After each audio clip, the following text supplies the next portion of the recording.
Hey, good morning, everyone. I just want to spend a few minutes talking to you today about some things that been on my mind for the last few weeks. I haven't posted a video in a while, so I wrote down some things last night, so I can keep my thoughts on track on what I want to talk about with you today. Also, I miss posting videos to y'all.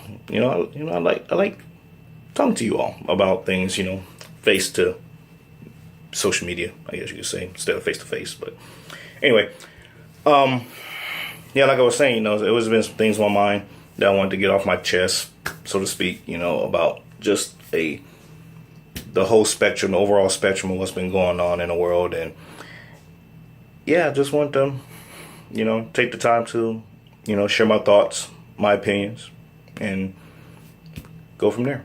So, first off, in terms of pros and cons of rioting, there's been this discussion about, why people riot versus protesting versus rioting, so on and so forth. So, you gain that the publicity, celebrity status for the short term, 15 minutes of fame, 5 minutes of fame, 15 seconds of fame, whatever. The cons to it, the embarrassment. This is for rioting now, not protesting. There is a difference. I'm going to explain that. The embarrassment, the economic destructions, resources lost, energy wasted, lives and dreams lost, mass incarceration, loss of community unity and trust, further disenfranchisement and poverty, higher taxes and insurance, lower equity and value in your property or in the community's property, starting over, lost time, the time that you invested in something is now gone. So starting over. And, I've been hearing this rhetoric, it would take 248 years, wherever that stat come from. Nobody knows that because nobody lived for 248 years to test that theory. But anyways, it'll take 248 years to catch up to the economic wealth for a black person to catch up to the economic wealth of white people. Well, if we went around with that notion, okay, fine. Don't tear up your own community and you won't have to play catch up with anything. If you continue to build on it versus destroy it, you won't have to worry about this. So now, let's fast forward 5 years from now for North Carolina, Milwaukee, Chicago, Baltimore, LA. Then somebody's gonna come along and say, "Oh, it's gonna take 350 years for us to catch up." Stop. Anyway, so what is destroying your community, or not even your community? What is destroying a city over whatever injustice or whatever you're pissed off about? What has that accomplished? I'll wait. So, moving right along. The pros and cons of protesting. Same things, publicity, celebrity status, but you're also building awareness, community unity and trust building, getting resolved, because when it's a civil discourse going on, everyone's coming together and they're actually discussing these things, and it doesn't present an environmental threat when there's natural peaceful protest going on versus chaos and rioting. So the conversation, accountability, responsibility, sympathy and empathy from others, that from other communities. People start coming in and say, hey, that happened down the street, or that happened in this city, in this neighborhood, whatever, let's go and show support. Versus rioting and tearing up stuff, people stay away. They're like, I'm not gonna get involved in that. So that's part of that. And you're taken seriously. When you're actually demonstrating a peaceful protest, and or I ain't gonna say a violent protest, but a protest to where it could be the propensity there to get crazy, but it remains calm for the most part. you're building a synergy there. You know, people, like I said, people come from different places, different backgrounds, or what have you, and they would come together with you and, you know, help you out. So those to me are the things, the difference between rioting and protesting. Just a food for thought. Groupthink, the groupthink sentiment. Yeah. So the groupthink sentiment, and for those that don't know what groupthink means, look it up. I'm not even, just look it up. Stop speaking for the whole. That's part of going into the groupthink mentality. Stop trying to speak for everybody, because everybody does not experience or share the same sentiment. You have some military guys that try to speak for the entire military as to why they joined the military, their thoughts on deployments, you know, stuff like that. Same thing for cops. A cop try to speak for all cops. Former cops try to speak for current cops and stuff like that. Stop. If a person needs to explain their actions, let them explain it. Colin Kaepernick, for another example. All these sports analysts and political pundits and everybody else and their mama coming out trying to explain his actions or give some kind of epiphanized detail as to what he's doing. Let him speak for himself. He's already explained why he's doing it. If he didn't articulate himself to the point to where everybody says, oh, okay, cool, but now everybody wants to come on and explain his actions, stop. Don't speak for the man. Let him speak for himself. He's making millions of dollars to do what he do. Surely he's a big boy enough to handle his affairs and speak for himself in these terms of explaining his actions. And I encourage the same thing for police officers, military, teachers, bankers, real estate agents, whoever.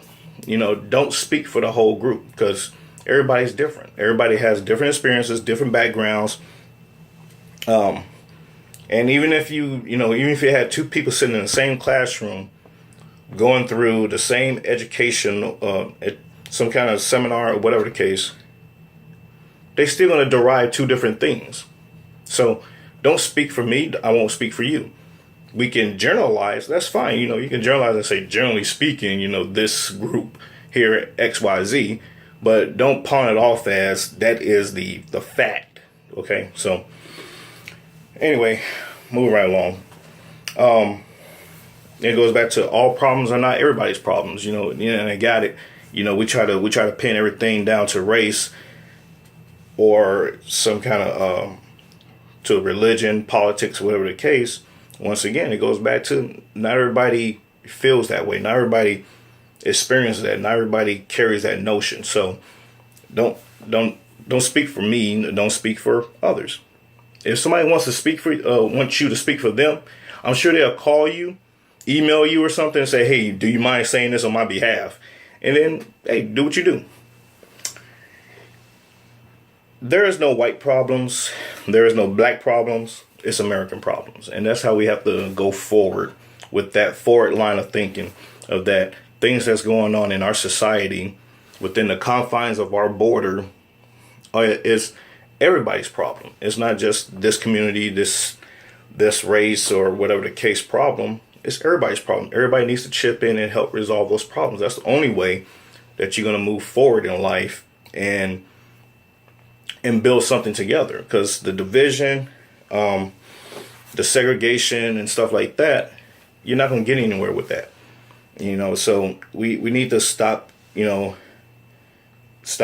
that mentality of, oh, that's their problem. I don't have anything to do with that. What I'm saying as a community, not as an individual, but as a community, you know, it's everybody's problems, bottom line. Okay. Stop criticizing and trying to force your views and thoughts on others. You know, if it's one thing to have the conversation, it's one thing to discuss, you know, what your thoughts are, how you view things, your perspective and stuff like that. And that's fine. That's great. I personally encourage that. You see it on my feed page all the time. I encourage dialogue. I encourage conversation, regardless of the background, the who you are as a person, or whatever the case. I encourage dialogue and conversation. Yes, it gets out of hand at times, got it. But it's good to do these things. So, but it becomes a problem when you decide to personally attack, or degrade someone for having an independent thought. Just because someone doesn't think like you doesn't make them a lesser person. And that's the cognition that we need to carry within ourselves. Everybody's going to have a different viewpoint about something. Hell, look at what's going on in the news with the police shootings and everything else. Everybody on the ground there has a different perspective and a different viewpoint on what happened. And they're there. Now you expand it out to the social media realm and to the eye of the public opinion. Same thing is happening. Everybody has a perspective on what's going on. And I get caught up in it too. Don't get me wrong. I'm not an angel. I get caught up in it, and I'm like, oh man, that's messed up. And then I don't even know all the facts. I just go based on emotion and based on what these two eyes or these four eyes see, and I engage it. And that's natural. It's okay, but we have to be careful with it, and we should not infringe or force our beliefs, our opinions, our views on other people to try to sway them or criticize them for not being able to sway to see things our way. So that's on that.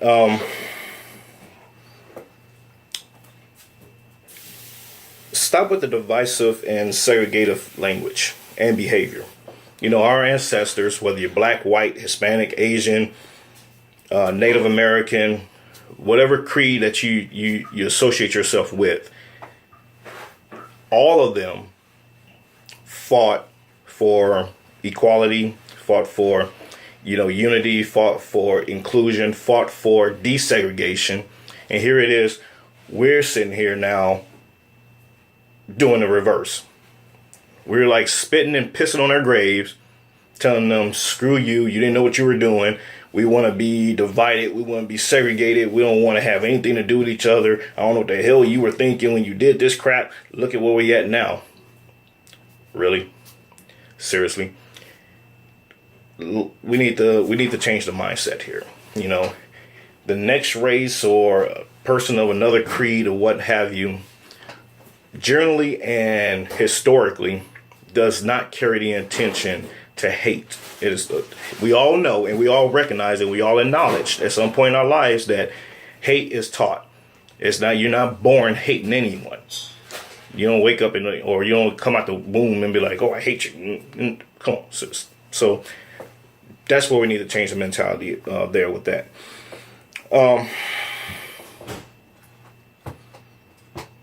Racism is racism. So it's bigotry, hate, and whatever else derogatory towards another human being. It's not relegated to just black and white, white against Hispanics, blacks against Asians, whatever the case.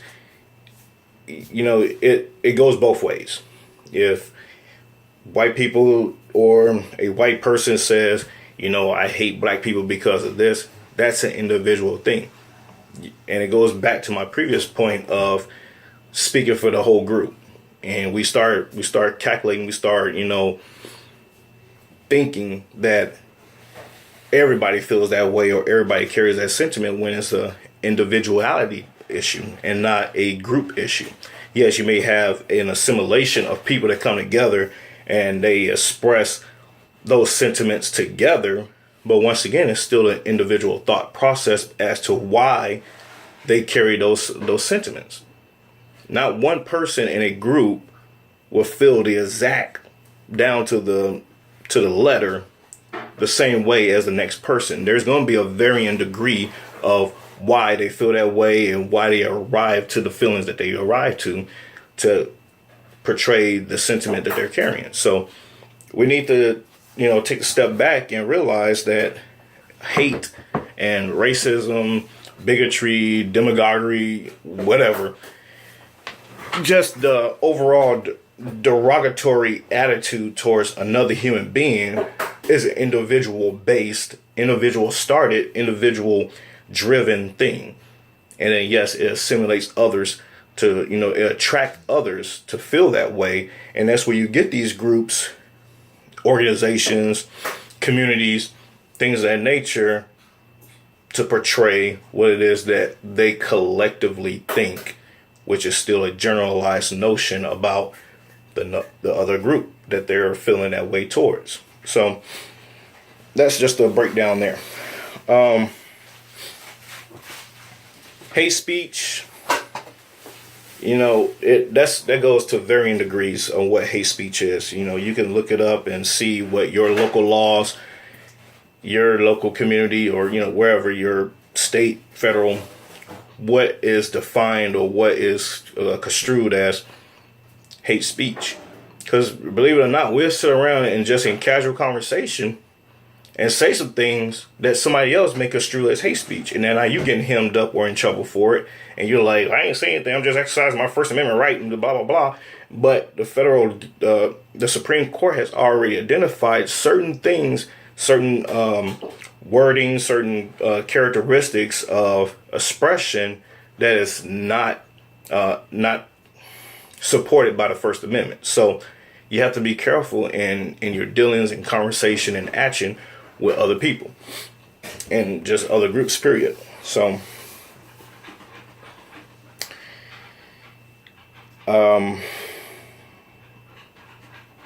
every community that has either a distinct race to it, say for example a black community, a white community, Hispanic community, Asian community, Native American community, whatever, you get the point I'm going at.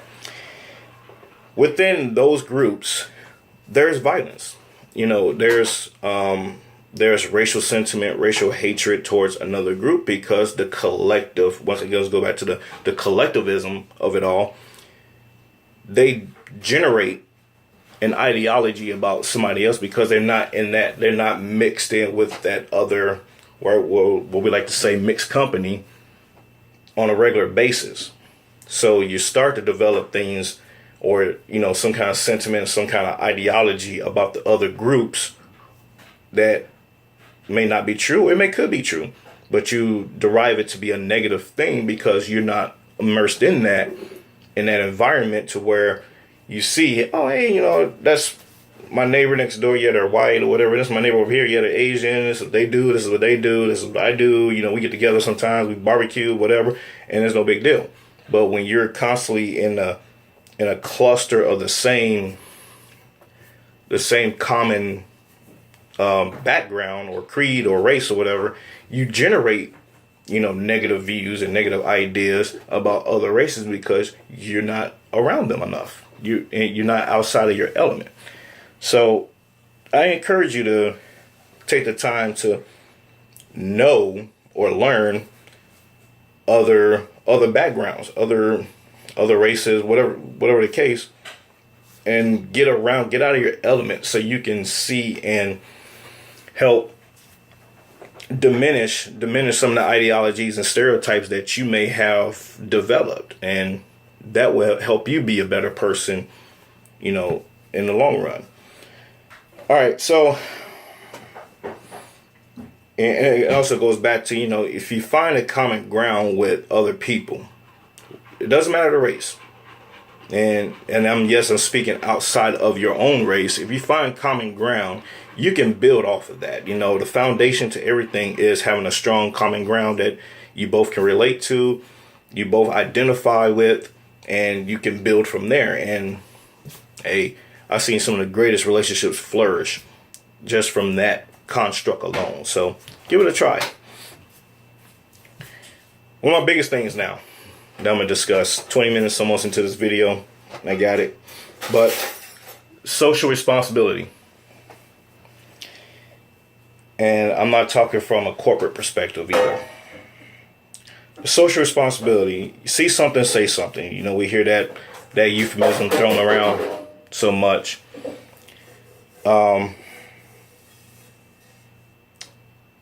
Have the gall to stand for what's right, for your fellow man, for if you see an issue going on, regardless of whether or not it has something to do with you or not. Take the time to acknowledge it. Take the time to call it out. Take the time to say, hey, you know what, that wasn't right, whatever. Even if you do it after the fact, that's fine. Do it after the fact, so you don't get caught up in whatever's going on and you get yourself injured or hurt and stuff, so like that. But if we stand up for each other, if we see an injustice going on, regardless of what color we are, it's the principalities of the fact of morality, having an ethical code,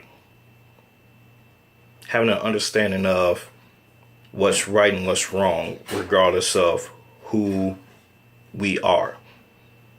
And if we're able to overcome that, you would not see 90% of the things that we see today going on in society. So, first responders, that's your law enforcement, your firefighters, EMS, stuff like that.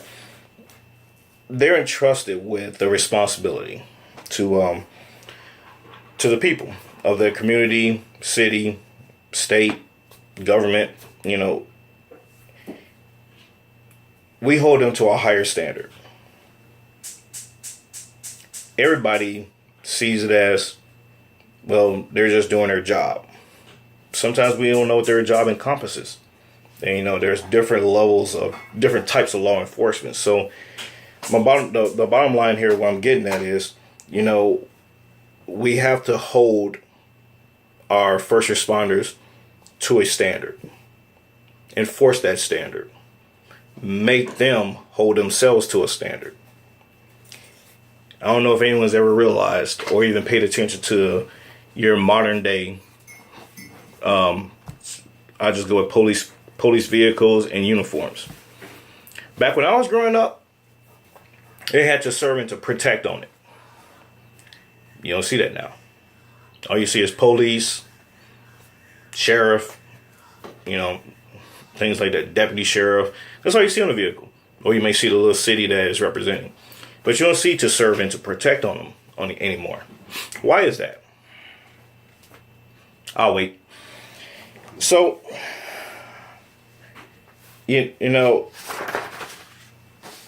continuing on with the social responsibility, stop with the new age excuses. We keep finding reasons or justifications or excuses as to why we do things that we do. Understandable. We expect that from our children. But as adults, decision-making people with responsibilities to others, we need to stop making excuses. And some of the examples that I'm going to give, it's, you may want to say that it's geared mainly coming out of the black community, but not so much, because I actually heard other races say this crap too.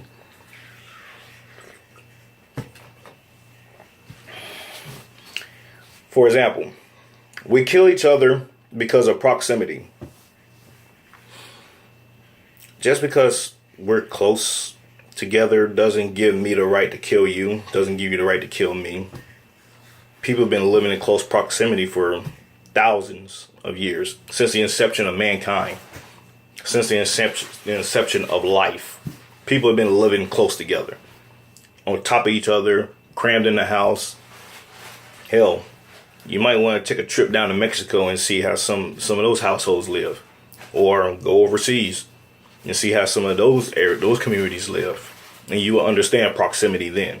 So stop using that as an excuse that we're constantly around each other and we see each other every day, so it makes me want to kill somebody. That's a cop-out. Okay? We've been conditioned for 400 years. Unless you're immortal, you have been conditioned for 400 years. You can talk about generational conditioning. Once again, you're trying to speak on the behalf of the whole, when not everyone carries that same sentiment. So stop saying that we've been conditioned, we've been trained. There's only a few areas in my life that I've been trained in. And even then, I was still a rogue character, if you will, and didn't always comply. So don't use that as an excuse either. 400 years, got it.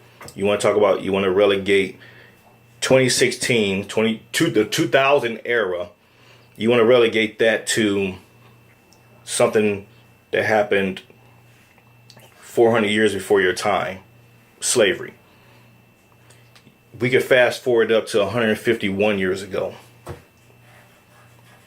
and you still want to utilize slavery as an excuse for behavior that you're doing when you're only 16 years old, when you're only 25 years old, when you don't even know enough about slavery to develop an attitude about it. All you know is black people was in chains, shackles, brought over in boats, and thrown in a cotton field, and was beaten and killed and lynched and whatever else. That's a summation of what most people today know about slavery.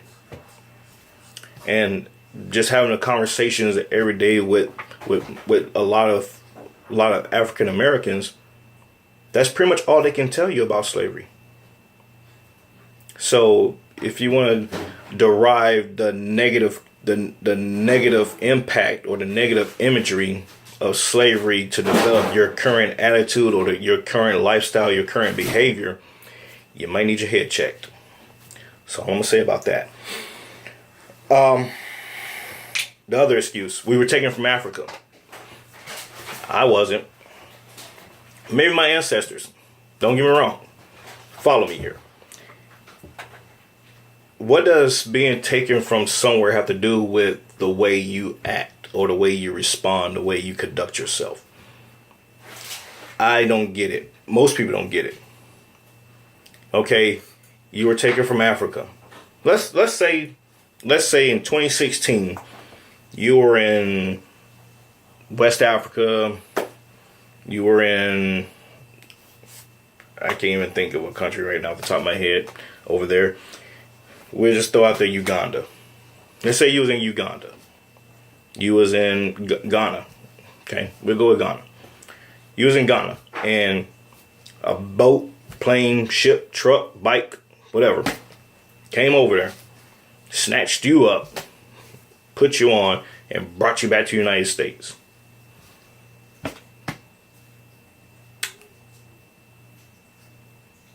What does it have to do with you and your attitude about things in life? About valuing your own life? I got it. It's an instinct of survival. But you still have to take the time to understand your environment to react to it.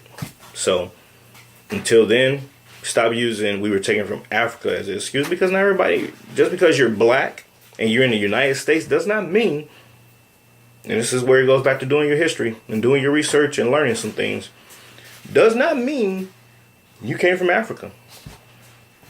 You could have been brought from Britain. You could have been brought from the islands.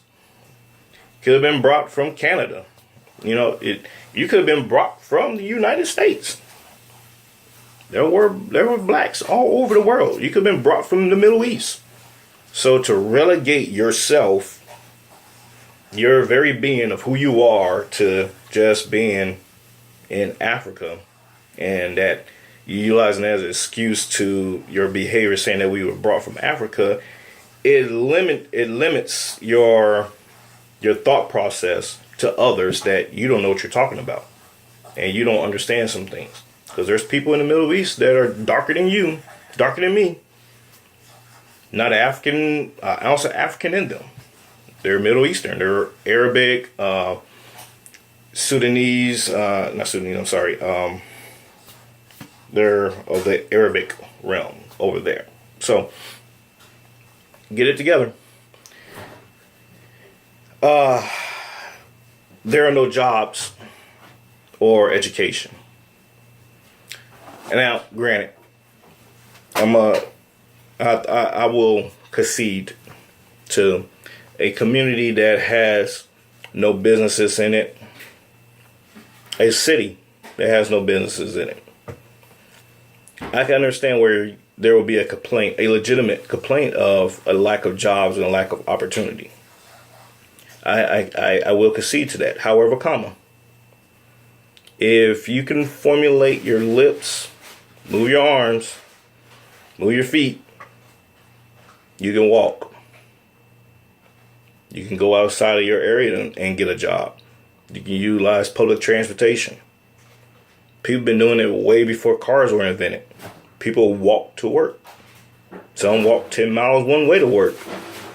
Hell, my grandparents used to walk, they told me they used to walk 5 miles to school every morning. What is your excuse?